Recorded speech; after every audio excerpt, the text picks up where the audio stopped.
In the throat of the Dust Devil Saloon, where the air was a thick stew of stale whiskey, sweat, and desperation, a man's worth was measured in the cards he held. The lamplight, weak and jaundiced, clung to the smoke that coiled toward the ceiling like tormented spirits, painting the gamblers' faces in shifting masks of shadow and greed. At the center table sat Jonah, a man hewn from the very plains he worked. His silence was a palpable presence, a weight that bent the boisterous shouts and drunken laughter of other men. His calloused hands, mapped with the story of hard labor, were a stark contrast to the slick, worn cards they held, moving with a quiet economy that betrayed nothing. Across from him, Silas's face was a sweaty, florid canvas of avarice and impending ruin. His small, porcine eyes darted from his dwindling pile of coins to Jonah's impassive face, searching for a crack, a tell, a sliver of hope that was not there. The final hand was coming, and Silas was bled dry. His land was gone, his horse was gone, his last few dollars now sitting in the pot that Jonah had just raised. A collective, greedy breath was held by the men encircling the table. Silas's chair scraped against the grimy floorboards as he pushed himself back, a feral grin splitting his face. "I ain't done," he rasped, his voice slick with a foul confidence. He fumbled in his coat and threw a crumpled, stained piece of paper onto the pile of coins. "A deed," he spat. "Worth more than this pot. For a piece of property from the East. A Chinese girl. Unbroken." The room fell into a new kind of silence, thick with disgust and a dark, primal curiosity. In the dimmest corner of the saloon, huddled near the back door like a frightened sparrow, sat a solitary figure. She was a spectre in this world of loud, violent men, her presence until now almost entirely ignored. Jonah's eyes shifted for the first time, moving past Silas, past the leering faces in the crowd, and landing on her. He saw the glint of dark, terrified eyes. His jaw tightened, a muscle feathering along his lean cheek. He felt a familiar, cold weight settle in his gut, the echo of an old debt to a world that took too much. He looked back at his cards, then at the deed. He was not a man who believed in owning another soul, but in that moment, he understood the difference between a cage of iron and one of gilded promises. With Silas, she was property, deemed worthless by all but her owner. With him, she might have a chance to be nothing at all, which was infinitely better. "Call," Jonah said, his voice flat and final, as he laid his cards upon the table. A king-high flush. A hush fell, then the scrape of a chair as Silas, his face purple with rage, shoved the table and stormed out into the night, leaving the smell of his failure behind. Jonah raked in the pot, his movement slow, deliberate. But his eyes were not on the money. They were on the young woman in the corner, who now looked at him with an ancient, bottomless terror. Her name was Leanne. The journey from the grimy town to Jonah's ranch was a long, rattling prayer of silence. The wagon wheels groaned a constant complaint against the rutted track, a mournful song that scored the immense quiet of the plains. Jonah sat at the reins, his back a rigid line against the vast, unforgiving sky. He had not spoken a word since leaving the saloon, his presence a heavy, unreadable weight. In the back of the wagon, Leanne huddled on a bed of straw, a small island of fear in a sea of uncertainty. She clutched a small, smooth piece of wood she had hidden in her sleeve, her knuckles white, trembling with each jolt of the wagon. She had known men like Silas Stone. She believed she now knew a man like Jonah, quieter, perhaps, but the cage was still a cage. Hours bled into one another. The sun climbed, beat down, and began its slow descent, painting the endless sky in brutal strokes of orange and purple.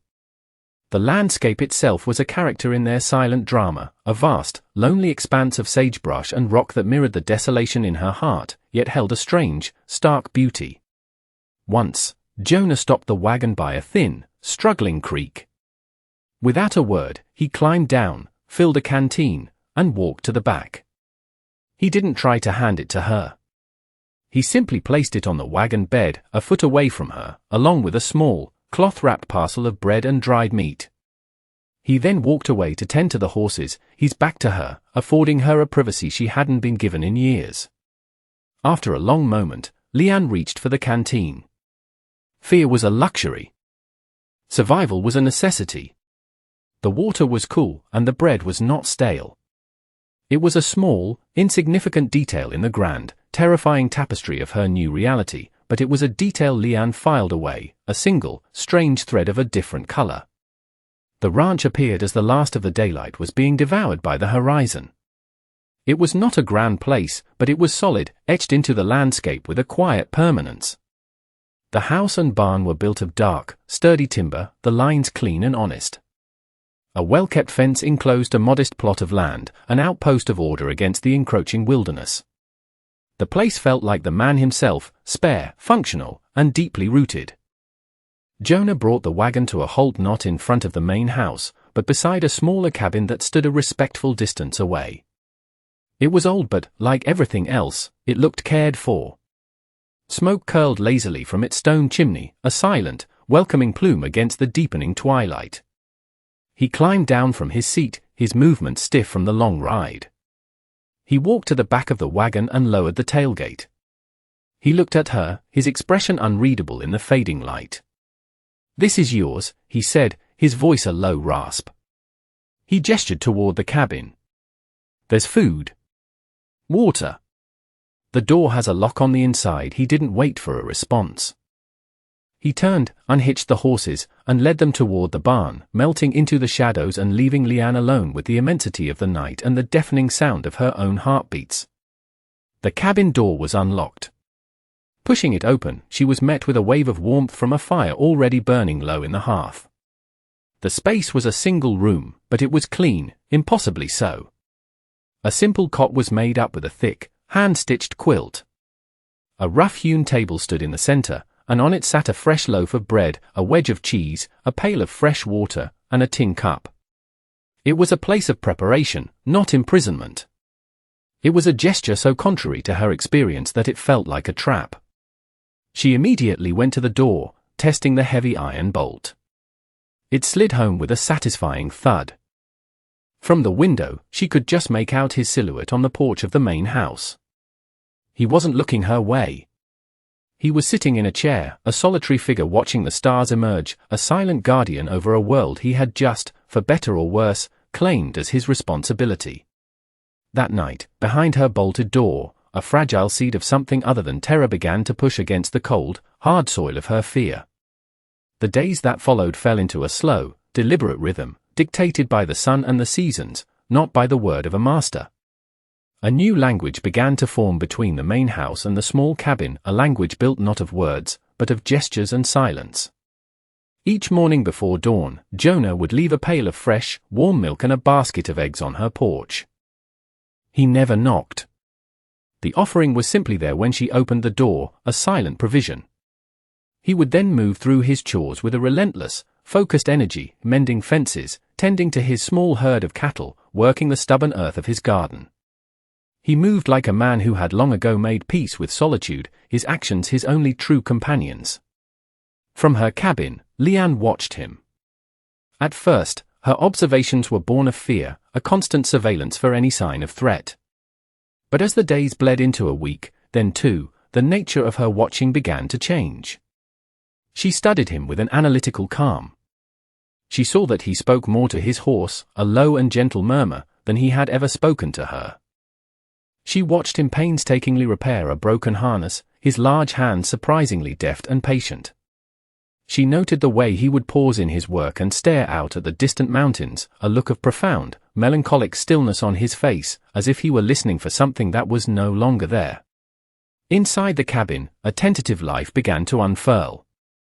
Leanne, finding a small patch of soft earth behind her dwelling, used a sharpened stick to scratch out images of birds and mountains, her artistry a quiet rebellion against the ugliness she had endured. She organized her small world, rationing their supplies, keeping the cabin immaculate, and began to tend to the few wild herbs she found growing near the creek, her knowledge of plants a forgotten piece of a life she thought was lost forever. The silence from Jonah was not one of neglect, but of respect. He was giving her space, a commodity more precious than gold. Weeks turned into a month. The brutal heat of late summer began to soften, its edges frayed by a cooler breeze that whispered of autumn. The constant, gnawing fear had receded, leaving behind a quiet watchfulness, a fragile and tentative state of existence. One evening, as the sun bled across the horizon, painting the clouds in hues of fire and rose, Leanne saw him sitting on his porch, mending a leather strap. He looked smaller in the vastness of the twilight, a solitary figure burdened by a solitude of his own making. A decision, swift and clear, formed in her mind. She picked up a small, perfect carving of a hawk that she had finished that day, its wooden wings outstretched as if in mid-flight. Holding the carving, which was still warm from her hands, she walked out of the cabin and across the packed earth that separated their worlds. Jonah looked up as she approached, his hand stilling. He watched her come, his face impassive, but his eyes were alert. She stopped a few feet from him, the silence stretching between them, filled with the hum of insects and the vastness of the coming night. She held out the carving. He looked at it, then at her face. "This is not needed," he said, his voice rough, as if dredged up from a deep, unused well. It was not a dismissal, but a simple statement of fact. Leanne did not retreat. She took another small step forward and gently placed the carving on the porch railing beside him. "I pay my way," she said, her voice quiet but firm, her English precise and carefully chosen. It was a declaration. She was not a dependent. She was not property. She was a person who had a debt to settle, not with him, but with her own dignity. He stared at the small wooden hawk for a long time. The craftsmanship was exquisite, a piece of life captured in wood.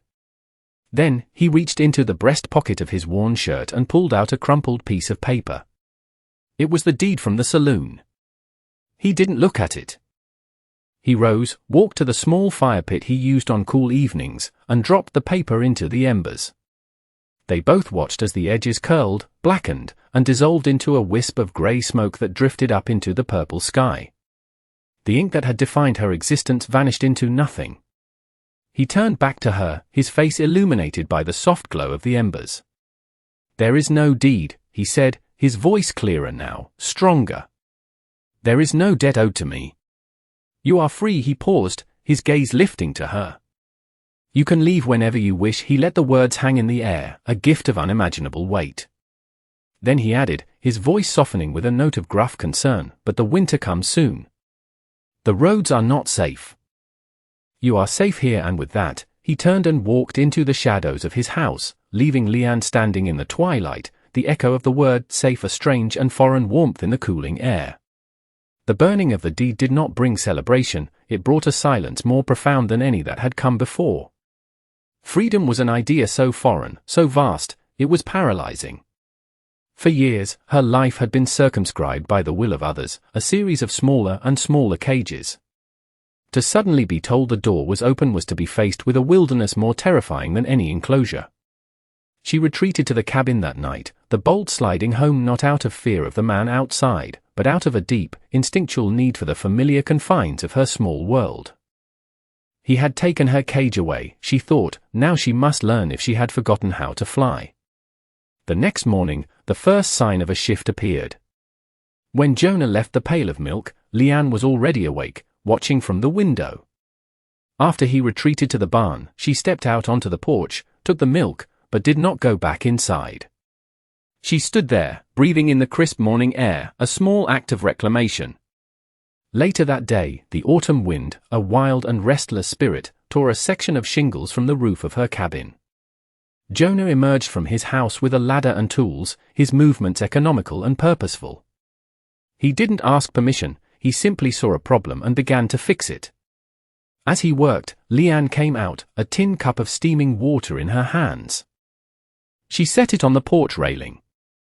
He glanced down, a flicker of surprise in his eyes, but said nothing. When he finished, the roof solid once more against the sky, he came down the ladder. He picked up the cup, which was still warm, and drank. He looked at her, a long, unreadable gaze, and gave a short, single nod. It was a thank you. It was an acknowledgement. It was the first stone laid in the foundation of a bridge. The winter arrived not as a gentle dusting of snow, but as an invading army, a sudden and violent blizzard that swept down from the mountains and swallowed the world in a blinding tempest of white. The wind howled like a hungry wolf, and the cold was a physical entity, seeping through the walls of the cabin, through her clothes, and into her very bones. For 2 days, she was a prisoner of the storm, the world reduced to the small, firelit space of her room. On the 3rd day, a cough that had been bothering her worsened, and a fever set in, her forehead burning.